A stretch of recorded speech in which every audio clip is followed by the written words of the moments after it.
Hello, happy today. How are you? As promised, I'm going to be recording a video today about some natural cold remedies.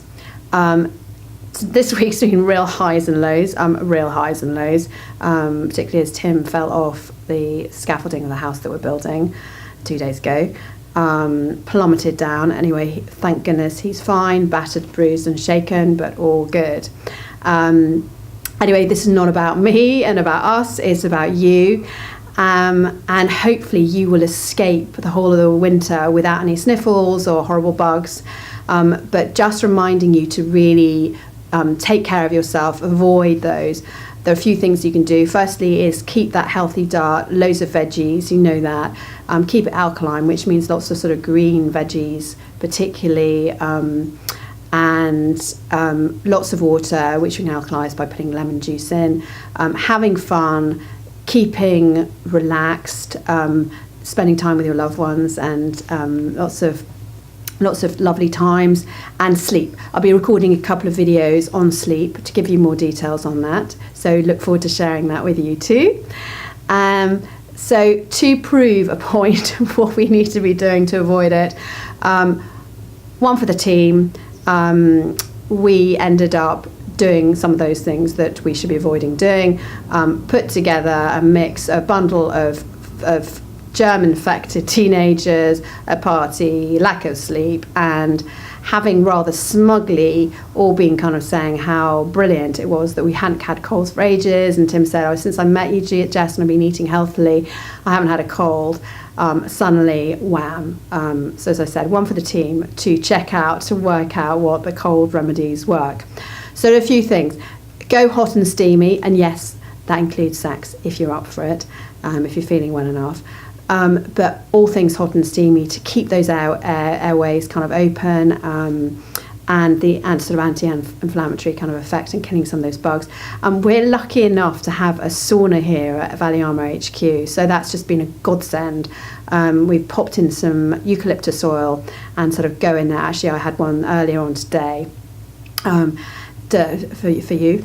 And so, but if not, then another way of doing it is just to take a big bowl and fill it up with boiling water and put some eucalyptus oil and perhaps some tea tree oil or even some Vicks in there, or even just the water, to be honest, because you've got the steam coming through. Put a towel over your head like this, and inhale, breathe deeply, and make sure you've got some tissues, and then you can kind of be blowing your nose and getting your airways clear as you go. The other thing that they use for, if children have got croup or if you're kind of a bit bunged up, is to close the door in the bathroom and run all the hot taps that you have and get the bathroom really steamy, or even just have a hot shower. Once you've done that hot and steamy thing, just make sure you're bundled up and cozy and wrapped up warm, and don't go outside and get cold.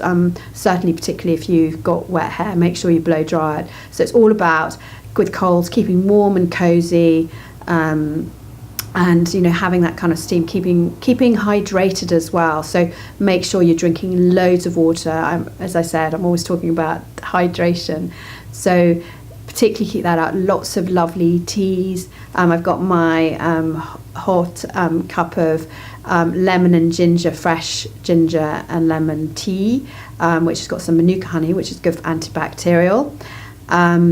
We're big on ginger shots here. If your throat's a bit stingy, that won't be one for you right now. It wasn't for me earlier in the week. But lots of ginger, and you can add ginger to soups. So lovely Coral, has recorded a video on making old-fashioned chicken broth soup.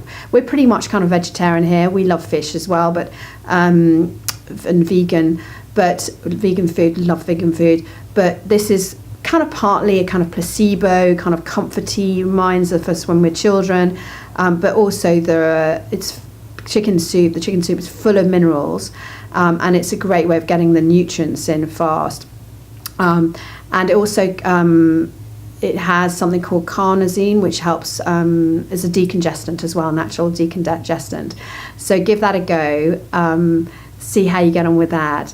The Other things to avoid are mucus forming for most people, dairy and also bananas at this stage. Just for the time being, if you don't, if it's not something that you want to kind of give up. We love bananas. There's the kind of serotonin-inducing feel-good factor bananas. But just for now, those things to cut out. But it's about keeping warm, cozy, look after yourself, be gentle with yourself, and I'm so excited. We are all feeling better, loving well-being. And this is a little PS. I don't know if you do PSs for videos. The alternative natural cold remedy from lovely Fran. Fran, I haven't tried this yet. I didn't think that poor Tim, having fallen off the scaffolding, would be blessing me for smelling of garlic. But this is something that she uses. And please share other slightly mad and fun or helpful cold remedy top tips. But apparently, if you put a peeled clove of garlic in each foot, if you put your foot in a sock and then you put the garlic in the sock and you sleep in that overnight, apparently it works wonders. You do stink of garlic in the morning apparently, but it sort of sweats it off. I haven't tried it yet, as I said. Do try it. Didn't think I was going to inflict that on lovely Tim quite yet. Anyway, let me know.